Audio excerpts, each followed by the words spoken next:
Good afternoon, Facebook friends and YouTube followers. This is Rich again for the third video blog of the day for September 23rd, 2014, Tuesday afternoon around 3:25 in Billerica, Massachusetts. The first full day of fall. Feels like fall out there. Highs around 70 and stuff. Get out and enjoy this fall weather because the first half of fall is probably going to be nice and maybe some Indian summer days and stuff and kind of cool nights and crisp nights. But the second half turns cold and cold rain. And it's going to be cold, maybe some snow.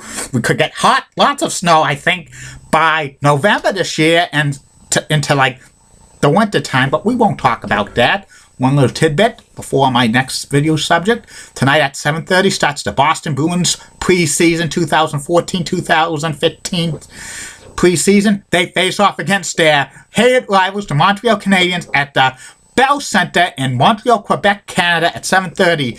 You could hear the game on the Sports Hub 98.5, and also if you live in Canada, it's probably going to be on a regional sports network, either maybe Sportsnet East or the RDS, the French sports network there. But no NESN because the NESN has the Red Sox game. Why couldn't they move the Red Sox game to NESN Plus and show the Bruins? Because that's kind of more important now. The fans in Boston want to see the Boston Bruins. It's Bruins season now. Red Sox season's basically over.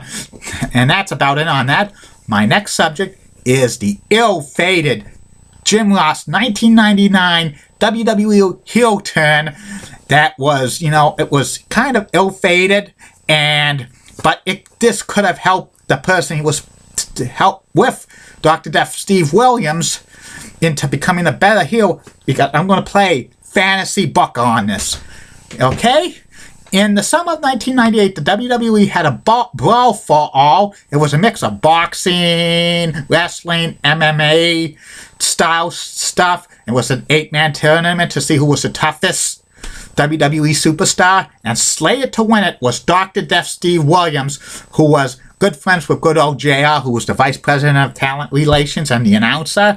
And Dr. Death Steve Williams was mainly out of the big leagues of professional wrestling as a major promotion for about maybe 4, 5, 6 years, mainly wrestling in Japan. Maybe had some ECW dates mixed in during the mid 90s, and this was going to be his big comeback to a major promotion in the United States, slated to win it. But in the semifinals, Dr. Death Steve Williams got upset by Bart Gunn, who was getting no push. He was in a tag team with the New Midnight Express with Bob Harley. That went nowhere. But Bart Gunn won, knocked out Dr. Death in the semifinals, and Dr. Death blew out his hamstring.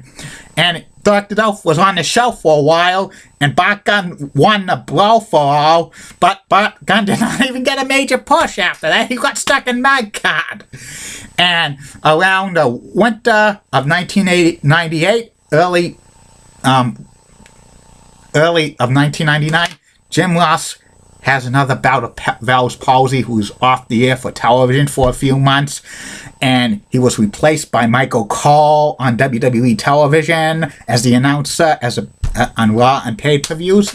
And when Jim Ross got back, he returned on the March 1st, 1999 edition of Monday Night Raw, and he conducted an interview with Bart Gunn, and Bart Gunn was going to fight Butter Bean in the brawl for all, and the thing was with like JR was like Bart Gunn wasn't like looking at JR because he kind of still had facial paralysis and stuff, and Jim Ross was getting mad and stuff, saying, "Why don't you look at any of this?" And he then slapped Bart Gunn in the face, and Bart Gunn was trying to get mad at him and stuff like that, and like. The next thing you know, Dr. Death Steve Williams comes up and gives his German suplex to Bart Gunn, and he beats up Bart Gunn. Next week on Raw, Jim Ross comes back and interviews Michael Cole, and then he was saying something about this and that, about him trying to groom him to replace his position, and then Jim Ross kicks him in the balls. Michael Cole, and then he wanted to return to announcing on Raw with the Kane, but then Vince McMahon sends Terry Taylor down, and Jim Ross gets mad, saying, "The Red Rooster's going to replace me on announcing Monday Night Raw." And then the next week on Heat, there was a Jim Ross impersonator and stuff like that.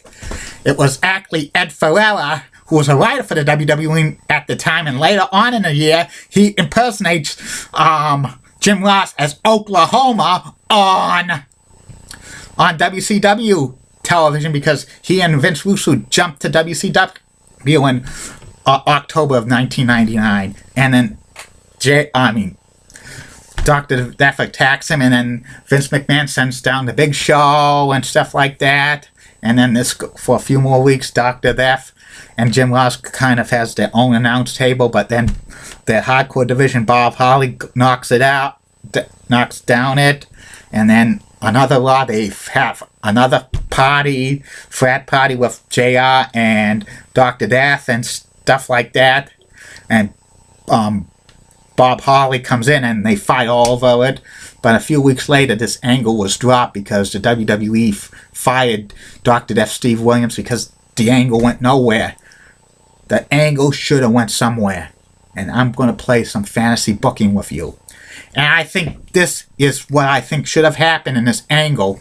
I think the thing could continue to get mad with Jim Ross and maybe Vince McMahon, and then like Jim Ross continues to say something like he calls a lot of stuff with Vince McMahon, saying he's an egomaniac and stuff like that, and he could get down and personal with him, and you hold me down as an announcer and stuff like that.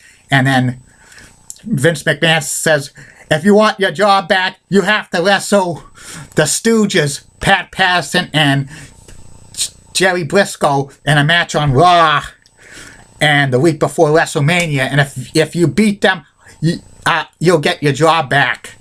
Jim Ross beats the Stooges pretty easily with help from Dr. Death Steve Williams, and then Vince McMahon does not give him his job back. He says, you have to wrestle me at WrestleMania 15 with the stipulation, if Dr. Death interferes in the match, you're fired and Dr. Death's fired. And they have a special troubleshooting referee. That troubleshooting referee is Jerry the King Lawler.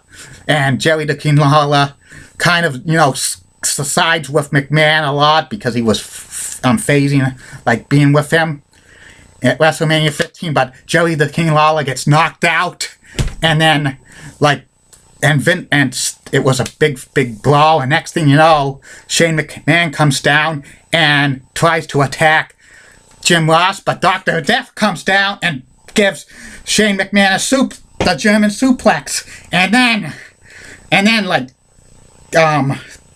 Shane McMahon's down, as just when JR's getting up and Vince McMahon's getting up, Dr. Death was going to try to look at Vince McMahon, try to beat him up, but he attacks JR. And then they laugh at this. And then Dr. Death goes even further. He tries to get Lawler to help out, and he just German suplex Lawler, and everybody's laughing. And then Michael Cole said something, who was announcing like this, what did Jerry Lawler do to Dr. Death Steve Williams and Vince McMahon after he was helping them out? This is insane. And then then they have Too Cool come down. Well, they were too much back then. Brian Christopher and Scott Taylor, or Scotty Too Hardy, they try to attack Dr. Death Steve Williams. They don't do it. They beat both of them up. And then Carnage, a lot of the suits come down. And then Vince McMahon and Dr. Death Steve Williams are a pair, and Dr. Death Steve Williams joins the corporation. And then all four of them, Lawler, Christopher, Taylor, and good old JR, was carried out on the stretcher, and they were out of commission for several weeks to build up Dr. Death Steve Williams as the new mega heel in the WWE. And then and Vince McMahon says on the next night on Raw, I set everybody up. Dr. Death Steve Williams is amazing. He's knocked out people I don't really fucking care about. I'm sorry I swore. And then Dr. Death is going to be the next guy to force Stone Cold Steve Austin. That would be the next for the feud. But first, Dr. Death Steve Williams starts off like wrestling the hardcore division. He beats Bob Holly easily. He beats Al Snow easily on Raws and heats and stuff. And at like Backlash, he beats like Val Venus easily. Continues to build it up to wrestle Stone Cold and stuff like that.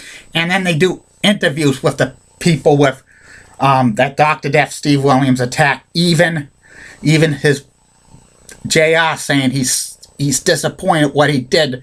We were best friends, but he joins an egomaniac like Vince McMahon. Even Jerry the King Lawler said they did an interview, him being hurt. This was trying to sell the angle and stuff like that, saying, I never thought Vince McMahon would do that. Everything I talked positively about him, but McMahon, he said, I'm coming after you, and I'm coming after Dr. Death. And Dr. Death continues to build momentum over the edge. He beats another wrestler, like maybe X-Pac or Jesse James and stuff like that, just to continue to build and build and build. And then he starts a angle with Austin for the WWE Tag Championship, saying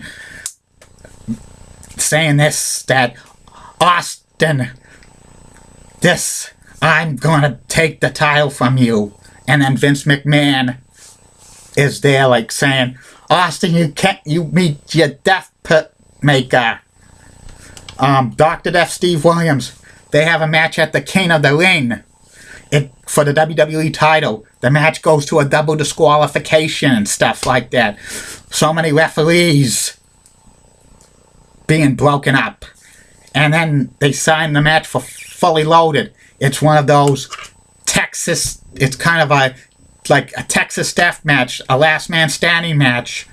And somehow Dr. Death beats Stone Cold Steve Austin to win the WWE Championship at Fully Loaded 1999. But they have a third and final match, which is a steel cage match, kind of a steel cage match with stipulations. If Stone Cold wins, this will be the final match. If Stone Cold wins, he like Vince McMahon has to leave the WWE for good. But if Dr. Death Steve Williams wins, Stone Cold has to leave the WWE forever. And this is when it gets real interesting. The people who were laid out by Dr. Death Steve Williams come in during the steel cage and attack Dr. Death Steve Williams and Vince McMahon, like Jim Ross, Jerry the King Lawler, Too Cool, Val Venus, Al Snow, Bob Hadley, etc., and they beat them up to a pulp, and Stone Cold Steve Austin wins the cage match, and then Dr. Death and Vince McMahon leave the WWE for good. That would have been a perfect angle to get Dr. Death Steve Williams over as a heel and stuff like that. People say, why you put like why do I consider like these ideas for these ideas should have been used. Vince, they should have used me as a booker in the WWE. I would be a good booker, but they don't give me a chance. The WWE, I should submit ideas to them. Well, that's about it on that. I will be back for the fourth and final video blog of the night with Boston Bruins legend Milt Smith, the ultimate Bruin. See you later, Facebook friends and YouTube followers. Bye now.